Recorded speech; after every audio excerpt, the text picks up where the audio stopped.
Montessori, bien qu'initialement développé pour les jeunes enfants, s'adapte également aux adolescents. Un groupe d'âge confronté à des défis uniques en termes de développement personnel et social. L'adolescence est une période de transition critique, marquée par des changements physiques, émotionnels et cognitifs. Maria Montessori, avec sa compréhension profonde de ces transitions, a adapté sa méthode pour répondre aux besoins spécifiques des jeunes de 12 à 18 ans. L'adolescence est souvent qualifiée de période de construction sociale par Montessori. Contrairement aux jeunes enfants, qui sont principalement absorbés par le développement de leur autonomie et de leurs compétences pratiques, les adolescents cherchent à comprendre leur place dans le monde et à développer un sens profond de l'identité. C'est un moment où ils sont particulièrement sensibles aux questions de justice, d'indépendance et d'appartenance. Dans une classe Montessori pour les adolescents, ces besoins sont au centre du programme. Les adolescents sont encouragés à explorer des questions complexes liées à la société, l'économie, la politique et la culture. Ils participent activement à des projets communautaires, des activités entrepreneuriales et des discussions sur des sujets d'actualité, tout cela dans un environnement qui respecte leurs besoins de s'exprimer et de contribuer de manière significative. À ce stade de développement, l'autonomie prend une nouvelle dimension. Les adolescents sont encouragés à prendre des décisions concernant leurs propres apprentissages et à assumer la responsabilité de ces décisions.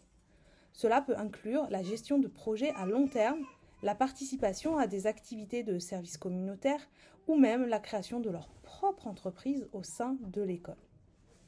Cette approche aide les adolescents à développer des compétences essentielles pour l'âge adulte, telles que la gestion du temps, la prise de décision et la capacité à travailler en équipe. En leur donnant la responsabilité de leurs propres apprentissages, la méthode Montessori prépare les adolescents à devenir des individus autonomes et responsables, capables de naviguer dans le monde complexe des adultes. L'une des caractéristiques les plus remarquables de la méthode Montessori pour les adolescents est son accent sur la transition de l'enfance à l'âge adulte. Cette transition n'est pas seulement une question de croissance physique, mais aussi de maturation émotionnelle, sociale et intellectuelle. Maria Montessori a conçu des environnements spécifiques pour les adolescents, appelés Erdkinder, ou enfants de la terre, qui sont souvent des fermes et des communautés rurales où les adolescents peuvent vivre, travailler et apprendre ensemble.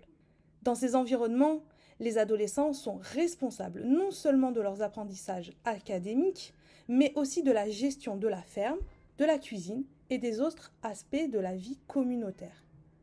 Ce modèle d'éducation, qui combine le travail manuel avec l'apprentissage intellectuel, est conçu pour aider les adolescents à développer un sens profond de la responsabilité, de l'autosuffisance et de la coopération. C'est un lieu où ils peuvent exprimer les réalités de la vie d'adulte, tout en étant soutenus par des éducateurs et une communauté bienveillante. Bien que l'indépendance soit un objectif central, il est important de noter que dans la méthode Montessori, l'indépendance ne signifie pas l'isolement. Au contraire, les adolescents sont encouragés à travailler ensemble, à collaborer sur des projets et à soutenir leurs pairs.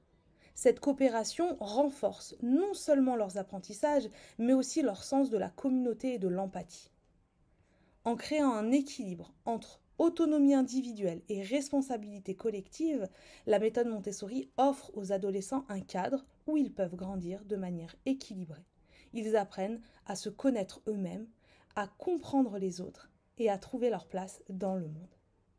Vous l'aurez compris, l'application des principes Montessori aux adolescents met l'accent sur l'autonomie, la responsabilité et l'engagement communautaire, tout en offrant un soutien constant à travers un environnement soigneusement préparé. Dans le prochain cours, nous aborderons les objectifs éducatifs spécifiques à cette méthode pour les adolescents, en se concentrant sur le développement de l'autonomie, de la responsabilité et de la capacité à apprendre de manière autodirigée.